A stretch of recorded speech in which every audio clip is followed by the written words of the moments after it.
Okay, guys, now let's look at an example of combined convective and conductive heat transport. What kind of problem that we may facing here, and we may be facing here, and how to solve this kind of problems. So we have a cabinet, a drying cabinet in a plant that we know the convective heat transport at the inside surface has the coefficient of 15 watts per square meter per degree Celsius. And we know that the inside temperature is 60 degree drying temperature. Outside, we have a 20 degree air surrounding it. And let's see, the airflow is at 3 meters per second at the inside. And the cabinet is made by 2 layers of metal with some insulation in between. So this wall here is actually 2 layers of metal with insulation in between. So for metal, we know thermal conductivity. For insulation, we know thermal conductivity.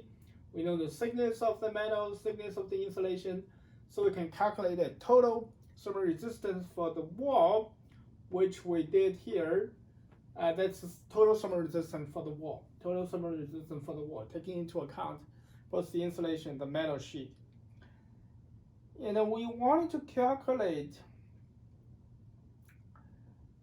let's see what we want to calculate. Calculate the heat loss through the sidewall of the dryer if the heat transfer coefficient on the inside is known at 15 with 3 meters per second airflow at the inside of the dryer. What happens on the outside? Again, if we don't have a flow of air, then on the outside we have natural or free convection. So for natural convection, we need to calculate our Grashof number, for which we need to know the properties, density, viscosity, specific heat, thermal conductivity, and the expansion coefficient. Then we need to evaluate these things. Remember, at a temperature that is the air film surrounding our surface of the dryer. And we know the ambient temperature is 20 degrees. We need to know the surface temperature in order for us to calculate the film temperature, the air film temperature, which we don't know in this case. So we have to make a reasonable guess, right? So we have 60 outside, 20 inside. So the surface temperature should be sitting in between 60 and 20, and should be more on the side of 20 because we have insulation here. So we assume surface temperature is around 30. So we're going to verify that later on. So we assume it's 30, so now we can calculate the film temperature, that's 25. We evaluate all these values. If the temperature changes by 1 or 2 degrees, these values won't change that much, so we should be okay here. Then we calculate our Grashof number, Pareto number, which will bring us to the Rayleigh number. And for this particular type of geometry, we actually have a slab here. So it's on a plate surface. That's what we are calculating here. We can use this correlation between Nusselt number and the Rayleigh's number. And our Nusselt number can be evaluated, from which we can calculate at the outside what is the free convection heat transport coefficient, H. So now we know H at the outside, we know H at the inside, we know the overall thermal resistance of the wall. So we can calculate thermal resistance at the inside, at the outside, based on the conductivity, the convective heat transport coefficient.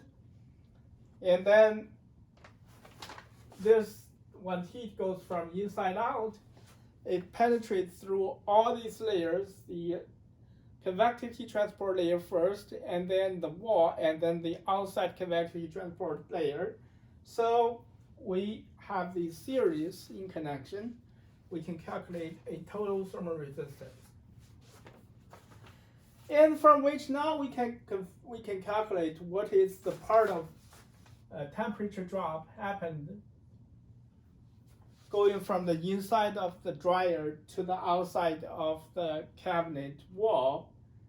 and we calculate that. It turned out to be about 9.2 degree, so that the wall should be at around 29.2 degree. Remember, we assume that's 30, so it's close enough. Our assumption holds. And with that, now we can calculate our heat flow rate. That's total temperature drop across the entire structure, going from 60 to 20. Right? 20 is the ambient air, and divided by the total thermal resistance. Now we can calculate our heat flow rate at 27.5 watts. And that's how that we can solve this kind of problem. So essentially it is then heat goes through convective heat transport layer and then goes through a solid structure through conduction, and then goes through another convective heat transport layer if we have a fluid media at both ends. And that is how that we can put everything together. We can calculate a total thermal resistance. And then once we calculate the total thermal resistance from the overall temperature drop from the inside to the ambient air outside, then we can calculate our heat flow rate. And that is what we do in this kind of situations.